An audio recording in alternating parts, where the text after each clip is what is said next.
Hello दोस्तों, आज हम लोग यहाँ पर ओम का नियम अध्ययन करेंगे, अर्थात ओम के नियम को समझेंगे। भाई, ओम का नियम क्या होता है? आप हो सकता है नीचे क्लास में पढ़ा हो कि ओम का नियम क्या होता है। यहाँ पर फिर रिकॉल करते हैं ओम के नियम को। ओम का नियम, ओम्स लॉ। ओम्स लॉ क्या होता है? यदि किसी चालक तार की या किसी चालक तार की, हाँ ऐसे ही कह दें, यदि किसी चालक तार की भौतिक अवस्था विशेषता ताप में परिवर्तन न किया जाए तो उसमें बहने वाली धारा विभवांतर के अनुक्रमानुपाती होती है। यदि किसी चालक तार की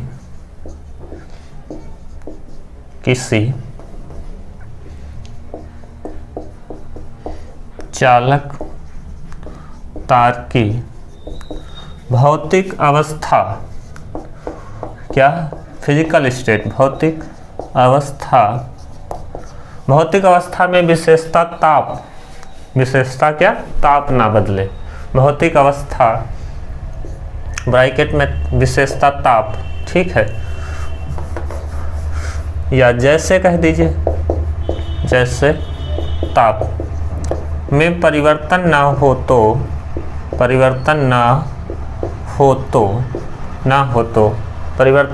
ठीक है, तो उसमें या चालक तार के सिरों के बीच लगाया गया विभवांतर, तो चालक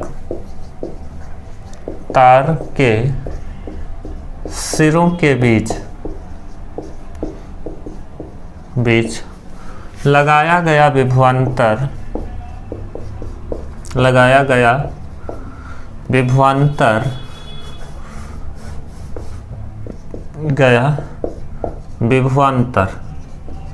विभवांतर बोले तो विभव का अंतर, लगाया गया विभवांतर धारा के समानुपाती होता है, धारा के समानुपाती होता है। तो मानते हैं ये हमारा चालक तार है A to B, ठीक है, काफ़ी बड़ा बना दिया है चालक तार, ठीक है। यहाँ पर एक इसका सिरा है, एक दूसरा सिरा B है, और यहाँ पर विभवांतर V है, यहाँ पर विभवांतर V2 है, विभव यहाँ पर V1 है, यहाँ पर विभव V2 है। तो विभवांतर जो हमारा होगा वो V2 माइनस V1 हो जाएगा। यदि इसमें I एम्पियर की धारा प्रवाहित की जाए तो ये हमारा सूत्र अर्थात ओम के नियम के अकॉर्डिंग हो जाएगा। देखिए, विभवांतर अनुक्रमानुपाती होगा धारा के, ठीक है। मानते हैं इसमें I धारा प्रवाहित हो रही है, तो विभवांतर क्या होगा? धारा के अनुक्रमानुपाती होगा। तो V बराबर अनुक्रमानुपाती का चिन्ह हटाते हैं तो यहाँ पर R एक नियतांक लगाते हैं, तो V बराबर IR हो जाता है, जहाँ पर R क्या है? एक नियतांक, जिसे चालक तार का प्रतिरोध कहते हैं। जहाँ पर क्या है, या यहाँ लिख सकते हैं, यहाँ R एक नियतांक है, कांस्टेंट है, ठीक है, जिससे चालक का प्रतिरोध कहते हैं। प्रतिरोध बोले तो धारा में रुकावट, ठीक है, प्रतिरोध बोले तो धारा में रुकावट। इसी के साथ में हम लोग प्रतिरोध का नियम भी पढ़ लेते हैं। तो प्रतिरोध का नियम, प्रतिरोध का नियम, तो प्रतिरोध का नियम क्या होता है थोड़ा समझते हैं। प्रतिरोध का मतलब होता है धारा में रुकावट। तो प्रैक्टिकली देखा गया है कि यदि तार छोटा हो, छोटे तार से हमको लाइट लेनी हो, सर्किट से जोड़ा जाए, लाइट लेनी हो, तो वहाँ पर काफ़ी लाइट हमको मिल जाती है। ये तार की लंबाई काफ़ी बढ़ा दी जाए तो वहाँ पर लाइट धीमे जा पाती है, अर्थात दूरी बढ़ने पर, अर्थात तार की लंबाई बढ़ने पर क्या होता है, प्रतिरोध बढ़ता होगा, तभी तो वहाँ पे धारा कम प्रवाहित हो पाती है, अर्थात धारा कम जा पाती है। तो प्रतिरोध का नियम ये कहता है कि जो प्रतिरोध है वो चालक तार की लंबाई के समानुपाती होता है, अर्थात जितनी कम लंबाई रहेगी उतना ही कम क्या होगा, प्रतिरोध होगा, या जितने ज़्यादा तार की लंबाई बढ़ेगी उतने प्रतिरोध अधिक होगा। दूसरी बात ये होती है कि जो प्रतिरोध है वो व्युत्क्रमानुपाती होता है चालक तार के क्रॉस सेक्शन एरिया, ठीक है, अर्थात ये क्षेत्रफल है ना, क्रॉस सेक्शन एरिया के क्या होता है, व्युत्क्रमानुपाती। अर्थात हमको दूरी पर अधिक लाइट लेनी हो तो क्या करते हैं, चालक तार जो होता है उसकी मोटाई बढ़ा देते हैं, अर्थात मोटा चालक तार लगा देते हैं, तो उसमें क्या होता है, प्रतिरोध कम हो जाता है।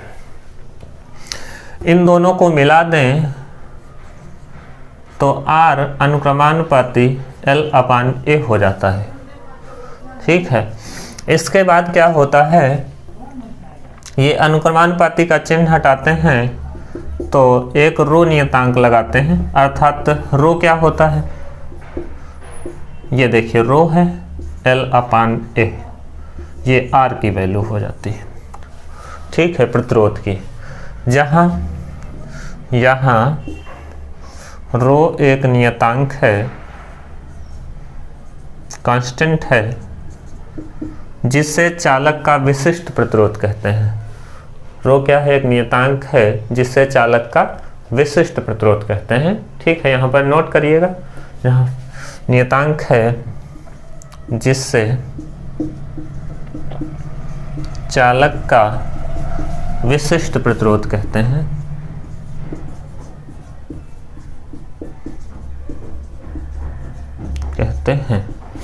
अच्छा, इसके बाद हम लोग पढ़ते हैं चालकता। अच्छा, इसकी परिभाषा भी नोट करने को बची है कि प्रतिरोध के नियम की परिभाषा क्या होगी, थोड़ा इसको लिखते हैं भाई। प्रतिरोध के नियम की परिभाषा अर्थात प्रतिरोध का नियम।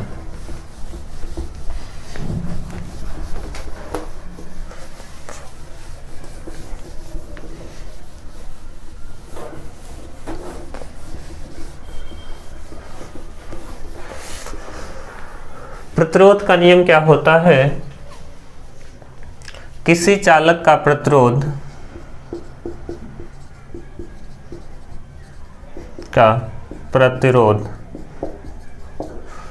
चालक तार की लंबाई के समानुपाती, चालक तार की लंबाई के समानुपाती तथा उसके अनुप्रस्थ काट के क्षेत्रफल के, उसके अनुप्रस्थ काट के क्षेत्रफल के व्युत्क्रमानुपाती होता है। क्षेत्रफल के क्या होता है, व्युत्क्रमानुपाती, इनवर्स प्रोपोर्शनल, ठीक है, व्युत्क्रमानुपाती होता है। अर्थात इसका सूत्र आ गया था R बराबर रो और क्या आया था, L/A, ठीक है। जहाँ पर रो क्या है, ये रो जो है वो विशिष्ट प्रतिरोध है और R क्या है, प्रतिरोध है। चालक तार का विशिष्ट प्रतिरोध क्या है, रो है, ठीक है, पीछे लिख चुके हैं अभी। अब हम लोग यहाँ पर पढ़ेंगे चालक तार की प्रतिरोधकता, ठीक है, प्रतिरोधकता नहीं, पहले आप पढ़ लेते हैं चालकता, ठीक है, क्योंकि सीरियल वाइज चालकता पहले पढ़ना चाहिए। तो चालकता क्या होता है, ये भैया प्रतिरोध के उल्टा होता है। प्रतिरोध का इन्वर्स कर दो तो क्या हो जाता है, तार की चालकता हो जाती है। प्रतिरोध के ही इन्वर्स को क्या कह देते हैं? चालकता।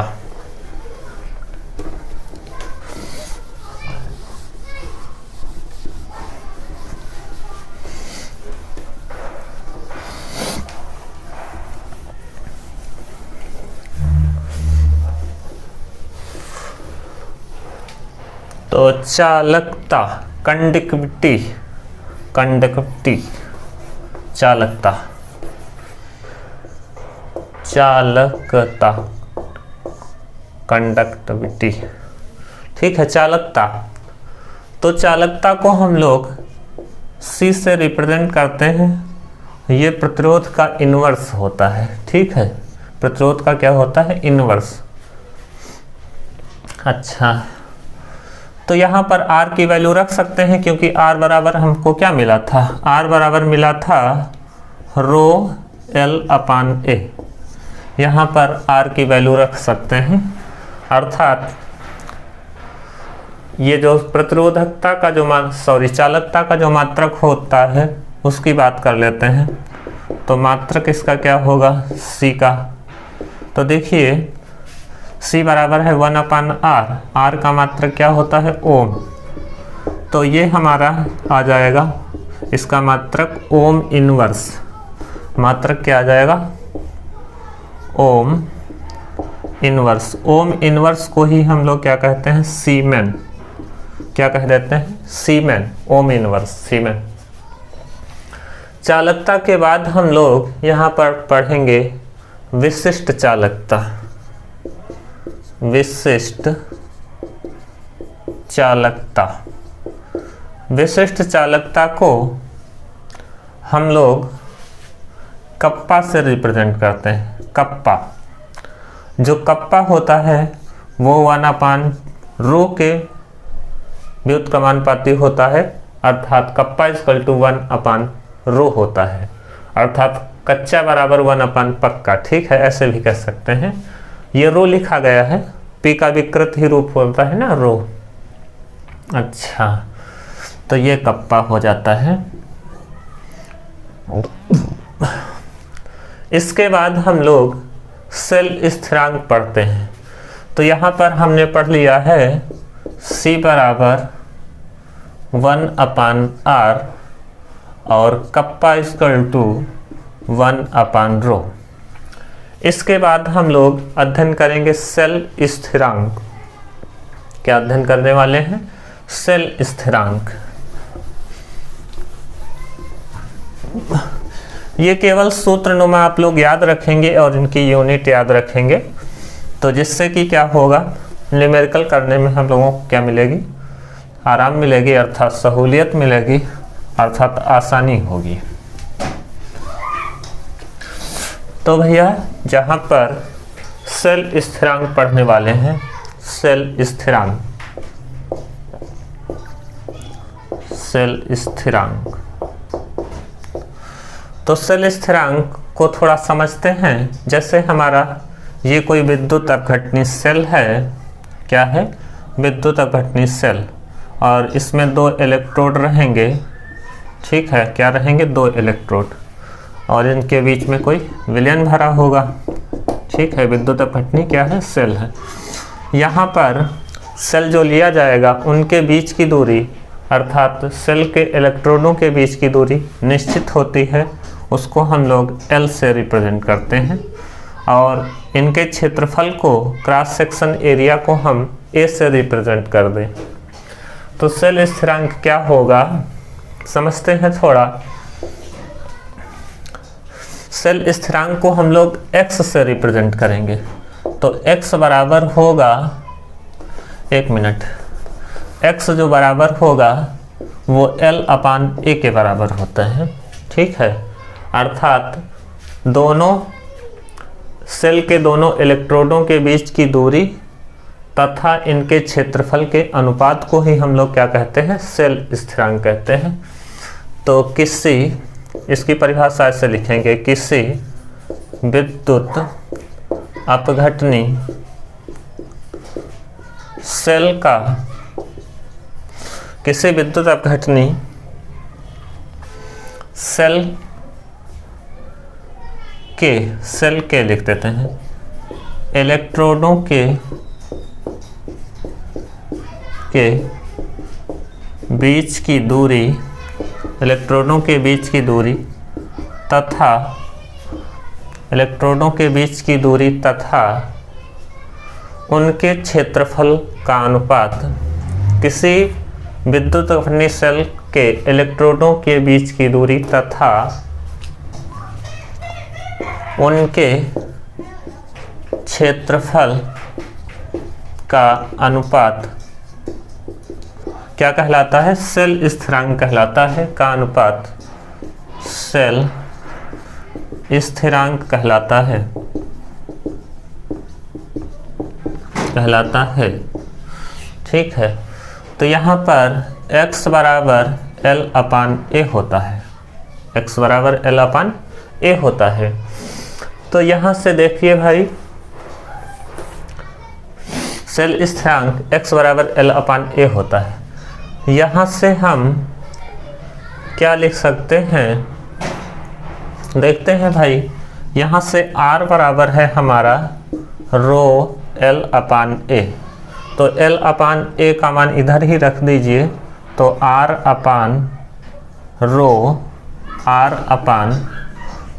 यही तो हो जाएगा, r/रो बराबर L/A। वैल्यू रख दीजिए, x इक्वल टू क्या हो जाएगा, r/रो। यहाँ से मान निकाल लेते हैं, तो x रो बराबर r। तो देखिए x को तो x ही रहने दो, ये हो जाएगा हमारा रो को क्या लिख सकते हैं, 1/कप्पा। रो को क्या लिख लेते हैं, 1/कप्पा, और r को 1/c लिख लेते हैं। तो ये क्या हो जाएगा, देखिए भाई, ये हो जाएगा k बराबर, यहाँ से k बराबर निकलेगा kappa equal to Cx, kappa equal to Cx। ठीक है, तो ये कप्पा का मान आ गया, जहाँ पर C क्या है, चालकता, और x क्या है, सेल स्थिरांक है। ठीक है, सब चीज़ें नोट की गई हैं आराम से। ठीक है दोस्तों, तो इस वीडियो में इतना ही रखते हैं, फिर मिलते हैं एक नए टॉपिक के साथ। जय हिंद, वंदे मातरम।